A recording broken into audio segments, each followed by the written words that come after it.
And Joe Walsh joins us now. Good morning. Hey, George. Good to be with you. Have you reached a decision?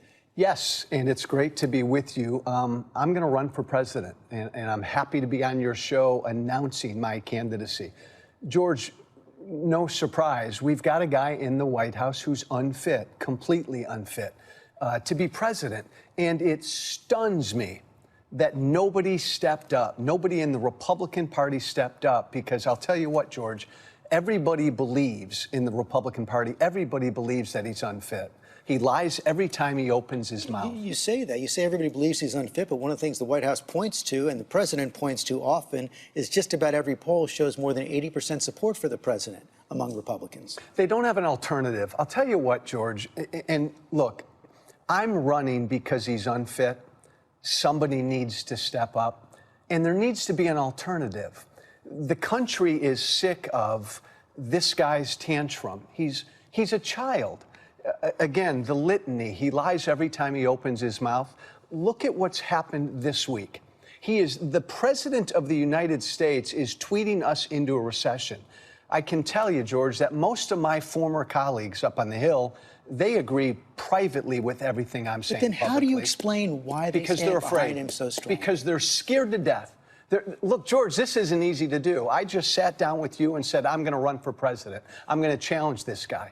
I'm opening up my life to tweets and attacks. Everything I've said and tweeted now, Trump's going to go after, and his bullies are going to go after. You ready for it? Yes, I'm ready for it. Republicans are scared to death of that. Here's what I think most of my former colleagues believe. They think Trump's going to lose in November, and they want him to lose in November. And then they think they're done with him and everything can go back to normal. Then they lose the courts, they lose the Supreme Court, they lose the next vacancy, they lose taxes. That's the argument the president has been making. They want Trump gone. They're just afraid to say that he's unfit. Look at this week. If you privately polled every Republican member of Congress, the president of the United States ordered private companies to not do business with China. The president of the United States said our Fed chair is as big of an enemy as China. Most Republican voters are tired of the drama. They're tired of his BS. George, I believe this. Look, you're on talk radio every day. You're on in the afternoon in Chicago. When you speak like this, what do you hear from your listeners? Support, correct? I hear support for the president. It's difficult to be a critic of the president's in conservative talk radio, but I hear real ambivalence as well. And I hear often, George, what you just said at the beginning. I don't like him, and I wish he wouldn't tweet, and I wish he would keep his mouth quiet, but we're getting some good things done. But really, what are we getting done? And when I point out to those people who listen to me on conservative talk radio that we haven't built 1 foot of a wall, that this president who said, I'm going to eliminate the debt in 8 years, has increased the debt at a faster clip than Obama. But, George, this is not about issues. I would not be even thinking about primarying this president if I was upset with his position on the debt or the deficit. There actually is another challenger to President Trump, as you know, from inside the party, William Weld. And he had a tweet this week where he said this. He said, Donald Trump is a clear and present danger to our country, to the globe, and to himself. And this is what got everybody's attention. Hashtag America deserves better. Hashtag 25th Amendment. You talk about the president being unfit. Should the 25th Amendment be invoked? It should be looked at. George, we've never had a situation like this. You can't believe a word he says. And again, I don't care your politics, that should concern you.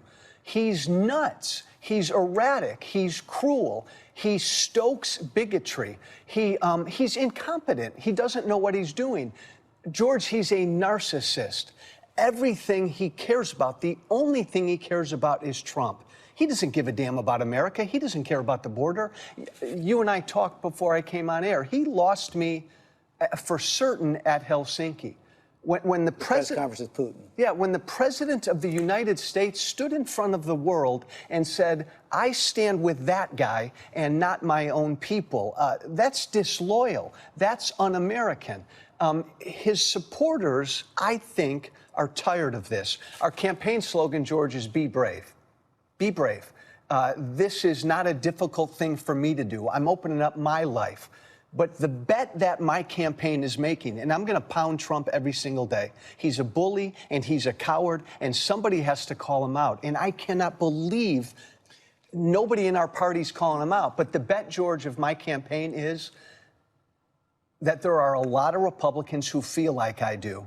They're afraid to come forward. You said you want to make the case against the president. The question is, are you the best messenger? You said you want to make a moral case against the president. Here's what the Washington Examiner, conservative newspaper, said in response to your potential candidacy this week. There's the matter of his history of being Trumpier than Trump. He's made a living on peddling the same sort of demagoguery, conspiracy mongering, and right-wing bomb throwing for which he now condemns the president. Your response? I helped create Trump. And George, that's not an easy thing to say. Look, we were divided before Trump. I went to Washington 8 years ago. The part of the Tea Party class wanted to shake Washington up. I got involved in the battles, and there were plenty of times where I went beyond the policy and the idea differences, and I got personal and I got hateful. I said some ugly things about President Obama that I regret, and it's difficult, but I think that helped create Trump. And I feel responsible for that. You did provide aid and comfort for the kinds of things he was saying. You mentioned Obama. You called President Obama Muslim, an enemy, a traitor, and you often spoke out on racial themes. I want to show a couple of tweets that you had right there. Number one, we lowered the bar for Obama. He was held to a lower standard because he was black. That was just in 2017. And then a few months after that, not just President Obama, Senator Kamala Harris said something really dumb. Meh. If you're black and a woman, you can say dumb things. Lowered the bar. That is kind of textbook racism and sexism. Well, again, the beauty of what President Trump has done is, George, he's made me reflect on some of the things I've said in the past. I had strong policy disagreements with Barack Obama, and too often I let those policy disagreements get personal. Did you really believe he's a Muslim? God, no, and I've apologized for that.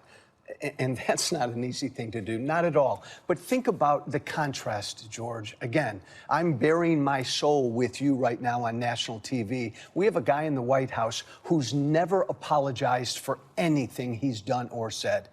I think it's a weakness not to apologize. I helped create Trump. There's no doubt about that. The personal, ugly politics, I regret that, and I'm sorry for that. And now we've got a guy in the White House, George, that's all he does. Understand, I walk around with this piece of paper every day, George. It's got all of Trump's lies on one side, mostly updated, and then everything that he does that's wrong. I feel responsible for this, but I'm a conservative, and I think there's a decent chance to present to Republican voters a conservative. What is the conservative case? Set aside the personal differences you have with President Trump. What is the conservative case for why President Trump should be replaced? He's incompetent. He has no freaking clue what he's doing. He said he was going to build a wall, George. We haven't built a foot of the wall. He said Mexico was going to pay for it. We haven't. He told us trade wars were easy. Tell that to American farmers right now. Tell that to American consumers. President Trump said, I will eliminate the debt in 8 years. He's increased it faster than Barack Obama did. With the help of a Republican Senate. Exactly. And a Republican House. Republicans and Democrats, neither one give a damn about the debt and the deficits, but this is on Trump. He said, I'll eliminate the debt. He hasn't governed as a conservative. He's not competent. He doesn't know what he's doing. But, George, the bigger case is this. He's not capable of being decent. He's cruel. He's bigoted, and he's a narcissist. Everything is about him. So when you talk to your listeners on radio, and you talk in these personal terms about President Trump, do they excuse it? Do they argue with you? Do they say it doesn't matter? They say, but Joe, the Democrats are socialist. I don't like him. I don't like what he says. I don't like what he does, but the Democrats are socialist. And I don't think that's good enough. I'm not doing this to save the Republican Party. I'm doing this, George, because I think the country can survive Trump's 4-year tantrum. But you give this guy another 4 years in the White House. Right now, he is, George, literally tweeting us into a recession. He'll tweet us into war. But as you know, presidents who face a serious primary challenge, Jimmy Carter from Ted Kennedy, George H.W. Bush from Pat Buchanan, hurt him badly in New Hampshire. It tends to weaken them. They tend to lose. Are you prepared to take responsibility if you do well in this for helping elect a Democrat that some of your viewers and listeners will say, oh, socialist? It doesn't matter. Absolutely. I'm going to do whatever I can. I don't want him to win. The country cannot afford to have him win. If I'm not successful, I'm not voting for him. I'd rather get back to the place, George, where I'm sitting down next to a Democrat member of Congress and we're arguing about capitalism and socialism. We're arguing about ideas. But instead, we're talking about a child in the White House who tweets ugly insults at average Americans every day. We're tired of that. I want to get away from that. I want to get back to the policy. William Weld has been out there for months, not making much of an impact. How can you run a real campaign? Where's the money going to come from? Where are you going to focus?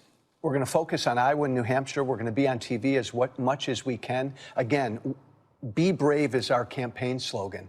I believe there are people out there dying to come out, stick their necks out, and say publicly what they believe privately, that this guy is unfit, he's indecent, he's setting a horrible example for millions and millions of American children every day. I think this thing, George, will catch on like wildfire. And if you're wrong? If I'm wrong, it was the right fight because somebody had to do this. Again, George, we have somebody in the White House who's not fit to be president. Everybody knows that. Joe Walsh, thanks for your time this morning. Thanks, George.